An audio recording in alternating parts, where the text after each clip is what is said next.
Hello and welcome to a new video. In today's video we're going to take a look at the top 10 buffs for Season 24. This is part 1. There are so many buffs that are very important that I cannot put them all into one video without missing out stuff anyway. And here is kind of where I want to ask you. One thing I want to ask you, if you could subscribe to the channel. Another thing, could you leave in the comment section please a Pokemon that you are interested in, that you think is going to be a huge winner for the next season with one of the recent move updates basically that are coming for the next season, that you want to see in a video like this. Then feel free to just leave it down below in the comment section and we're going to feature them in the next video as like a community edition as well. I kind of want to see on what Pokemon you're most interested in and how they're going to perform. I have currently, of course, the option to already change kind of the stats around for myself. And so let's take a look here at some of the biggest buffs for this season. For the upcoming season, definitely Dodrio is going to be one of the Pokemon that you want to get. This is on the left side, by the way, the current moveset on this Pokemon. And left side is nothing changed. It's going to be the current stand of a certain Pokemon. On the right side, we're going to change the values to basically on what we kind of know from the next season update. If you haven't seen the videos towards it, definitely check out. By the way, sorry that this video didn't come yesterday. Just stuff came in between. I want to have always one video at least a day towards new season. And this was the one for yesterday. But let's take a look here at Dodrio. This Pokemon gonna get access to a Peck, which is going to be a move that's gonna get buffed, where we all assume it's going to be a Shadow Claw clone now. Could see that they maybe nerf it a tiny bit, and maybe make it just 7 energy generation instead of 8 energy generation. We see on how this is gonna go. If it's 8, this Pokemon is going to be top tier, but even without, it still would be alright. Also getting access to the move Trailblaze are going to allow you to get energy quite fast, get a damage boost actually on this Pokemon as well, which with the move of Drill Peck is going to be kinda spectacular. I really hope that we're gonna get Peck with 8 because it's gonna change the meta completely. They can still nerf it eventually, but Dodrio is going to be one of those Pokemon that's going to benefit quite a lot from the next season. And again, by the way as well, the average rating and the wins and losses are against the current meta that is still from this season. The meta is gonna shift, which most likely gonna even stuff out here. The average rating most likely gonna drop a little bit lower for all of the Pokemon eventually, because the meta is going to shift, in order to counter them. And so, for example, Ice-type and Electric-type Pokemon and Rock-type Pokemon, I think, are going to be very solid in the upcoming meta. Which also we can see already with Altaria. Altaria is going to get 4 updates actually, for the next season. It felt like everything was geared towards Altaria in order to make this Pokemon strong again. First one, Dragon Breath is going to get updated to be less damage, so 3 damage instead of 4, but generating more energy, 4 energy instead of 3, which means it's going to be a clone of something like the Malamar's Psywave, for example. We've seen already a very good fast move. Generally then, Dragon Breath is going to be one of the best fast moves ever created. But of course, the damage output kind of get nerfed. But here for Altaria, there was always the issue that this Pokemon didn't have cheap moves. So what else is going to change is that Peck is going to get buffed for this Pokemon. This Pokemon has Peck as well, which again is a Shadow Claw clone, very, very likely, which would be a cool alternative as well. But then again, you have the option if you want to have Dragon Breath damage, which is cool in a 1-turn move, or Peck, which is the same then basically, but as a 2-turn fast move. Depends on the player. But also you have Sky Attack, which is gonna do less damage now, but also gonna need less energy. I assume it's gonna be 45 energy again, like it was back in the day. I think it would be kind of fair, especially as Steel Wing got nerfed, which I do think is kind of there just to balance Sky Attack, so that Skarmory doesn't overthrow the meta again. But basically here Altaria is going to have also then Dragon Pulse, which is gonna get cheaper next season, very likely to 50 energy and 90 damage. And with all of those changes and all of the talking, this Pokemon is going to become top meta again. Absolutely. Apparently, this is the best moveset currently still with Sky Attack, Dragon Breath, and Moonblast. What I could see as well is a Peck, Dragon Pulse, and Moonblast moveset there, or even a Peck, Sky Attack, Dragon Pulse moveset. Anything like this, everything could be happening for this Pokemon. Has a lot of variety. Also got added Flamethrower on the moveset as well, which is gonna give it cool coverage against Steel-type Pokemon. So basically Altaria is one of those Pokemon that you really want for the next season. Charizard is going to be next. This Pokemon is going to be very interesting as well, as this Pokemon got buffed multiple times again as well here. Ember got changed. Ember is going to be now most likely what's called Thundershock clone, which is going to be very, very good. 4 damage, 9 energy generation for 2 turns and stuff. 7 damage and 7 energy, quite a big change to a move that already exists here. Also, the Dragon Breath got changed to being basically a Shadow Claw clone as a one-turn fast move, which is going to be very, very strong. And also, Dragon Claw got changed to do more damage, but needs more energy, very likely 80 damage, 45 energy. And also this Pokemon got access to the charge move of Air Cutter, which is a pretty weak flying type move, but does give you a 30% chance of boosting your own attack. And with all of this, this is the best moveset that I've seen so far, which is Ember, Blast Burn, and Air Cutter. But what I do actually think is going to be the better one for this Pokemon, what I think is going to be top meta with this Pokemon, is going to be the Dragon Breath Charizard moveset. Dragon Breath, Air Cutter, Blast Burn is I think what's going to be able to kind of win it all. But also here, with Ember being that fast, it's going to allow you to get to Blast Burn after 6 fast moves. Blast Burn does 111 damage, I think. No, 110 damage, sorry. 111 would be funny. 110 damage, I think, for 50 energy, which is insane. Like, a lot of damage from a Shadow Charizard. Next to nothing can take it. And this is going to be a scary Pokemon to face for the upcoming season. Sorry for a lot of talking here, but there's a lot to talk about, like, honestly. We have Araquanid here. This Pokemon got buffed this season already with Bug Bite, and now has also another buff with a Water Pulse. Water Pulse already is kind of on it. I think it's currently 55 energy. I put it down to 45 energy because it's 80 damage, and apparently, like, all of the moves that kind of get buffed there kind of end up at 80 damage, 45 energy. So I wonder if it's going to be the same here as well. Yeah, let's see if... No, 80 damage and 45 energy, I want to say. But as you can see here, if this would be the case, this Pokemon gonna get quite a significant buff, gaining +5 wins in the current meta. Again, there is going to be, though, the flying type upgrade with Peck, which means that this Pokemon is most likely going to see even a little bit less play. So I think it's actually quite balanced to have Water Pulse buff to 45 energy and 80 damage instead of like 50, which it could be as well, because it's currently at 55.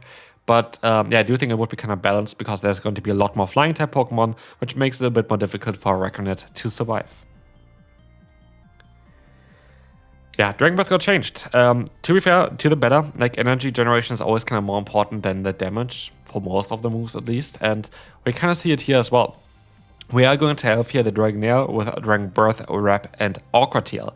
Again, Dragonair got buffed actually twice.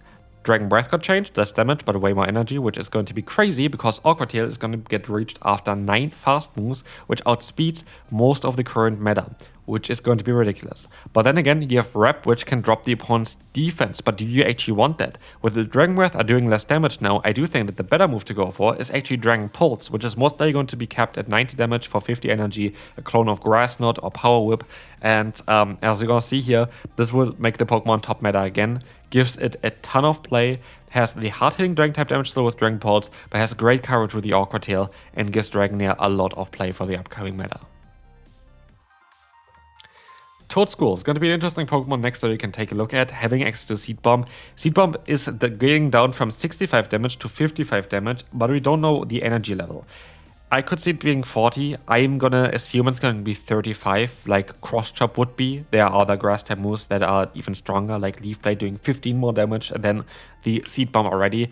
I hope it's going to be 35 because it's going to change quite a bit more, making Pokemon like Whimsicott all of a sudden also very, very strong, which might be something for the next video if you want to see that. But as you can see here, this Pokemon is going to be benefiting quite a bit from having a cheaper move with 35 energy Seed Bomb here. Even though Seed Bomb does less damage, the spamminess is going to be quite nice, and it's going to give it a great boost of 9 extra wins. And again, the meta is going to shift. Grass types are not going to be as good next season because there's going to be a lot of flying type Pokemon around, but Toedscruel is going to be in a crazy niche because this Pokemon has also the ground typing, which still is very bad against any flying type Pokemon, but allows you to hit Pokemon like Bastion, which I do think is going to be coming up in a different video most likely eventually as well, which is going to be one of the top meta winners as well from the next season. Yeah, this is going to be very interesting. Toedscruel is going to have a lot of play there. Same goes for Trevenant. If Trevenant gonna get a 35 energy move, it's going to be kind of crazy. I think Trevenant is like the one Pokemon where I think it's going to be 40. Even if it's 40 energy for Seed Bomb, it would be kind of alright for Trevenant because you're going to have great pacing now. Still, even with 35 here, it doesn't look too overpowered.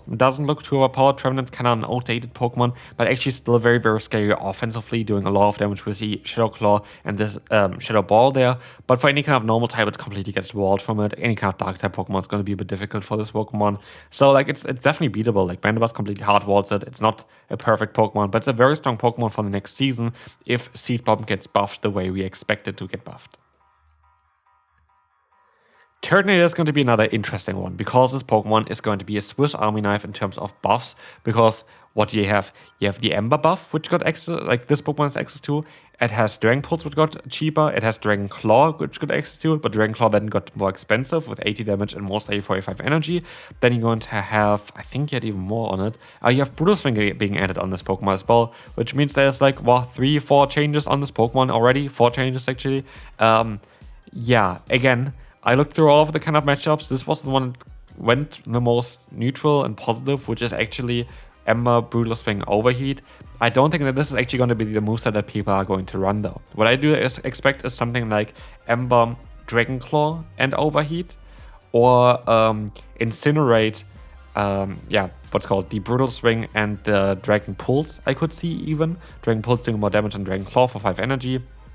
It could be also Dragon Claw still with the Ember and the Incinerate. Ember and Incinerate don't really do too much different things. Ember's way less damage output though, but generates a bit more energy. While of course, Incinerate is if you want to have more fast move pressure, which some might want. I do think that Ember is generally better on Turtonator though. It makes it also very different towards what you would currently play it with.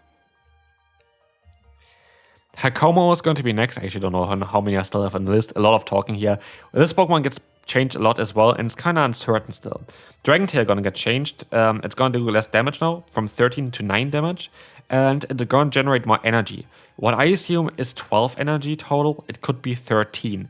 Usually Dragon Tail kind of goes the same kind of length that Dragon Breath is going, where it's kind of more based on, it's kind of does very similar roles with it, and I so assume it's kind of the same stats that you would expect for the Dragon Breath as well, just for a 3-turn move. And again, I could see it being 13 energy just to make it a little bit better for using a 3-turn move, which is generally considered worse than a 1-turn fast move.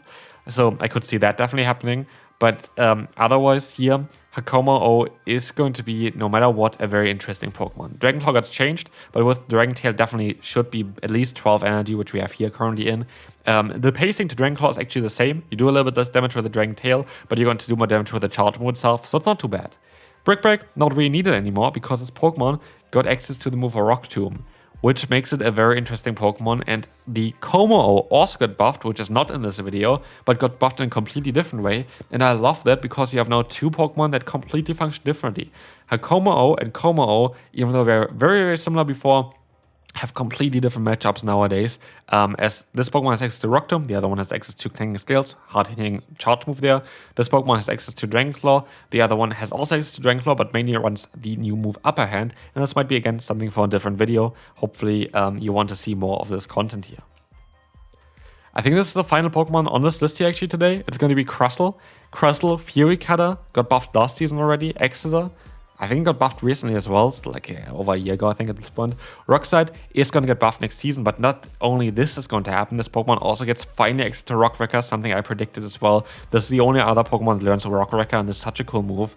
And Crustle, all of a sudden, with that change, is going to be meta. Top meta, because Rock Wrecker is such a scary move on a Pokemon that has Solid Bulk, a typing that's actually alright. It is an alright typing. Rock and the bug typing actually kind of fits well together. Rock being weak, for example, to something like fighting, which Bug can resist. Bug being weak to fire, which Rock can resist. Bug being weak to flying, which Rock can resist. So like they can actually work quite well together as a type. And with that, this Pokemon now is going to be very, very scary, because nothing wants to take a Shadow Rock Wrecker Crustle. It's going to be absolutely crazy on how much damage this Pokemon going to do. And I do think that's going to be it for this video. It is. Hopefully you enjoyed this one. If you did, feel free to leave a like. And again, let me know down below what you want to see. Would really like to see on what Pokemon you're most interested in that you haven't seen on the list today. So yeah, see you then. Bye-bye.